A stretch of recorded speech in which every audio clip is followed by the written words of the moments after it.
ABP माझा. ब्रेकनंतर बुलेटिनमध्ये तुम्हा सगळ्यांचं पुन्हा एकदा स्वागत. आपल्या वादग्रस्त विधानांनी अडचणीत येणाऱ्या संजय शिरसाट यांना त्यांचं आणखी एक विधान भोवण्याची शक्यता आहे. पूर्वीच्या काळी भावाला वशिल्यानं नोकरीला लावलं, मात्र काही महिन्यामध्येच भाऊ मला विसरला असं विधान संजय शिरसाट यांनी केलं होतं आणि त्यांनी काहीशी खंत देखील व्यक्त केली होती. छत्रपती संभाजीनगरमध्ये अनुकंपा भरतीवरती रुजू झालेल्या लोकांना प्रमाणपत्र वाटपाच्या वेळेला शिरसाट यांनी भावाला वशिल्यानं नोकरीला लावलं अशी जाहीर कबुलीच दिली. त्यामुळे हे वक्तव्य आता त्यांना भोवण्याची शक्यता आहे.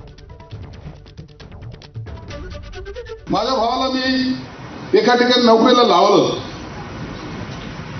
पूर्वी थोडासा वशिला चालायचा. मिश्रा साहब क्या बोले 6 महीने की बात करूं मेरे को भी नहीं पहचान रहा. आणि यानंतर बुलेटिनमध्ये पुन्हा एक छोटासा ब्रेक. बघत रहा एबीपी माझा.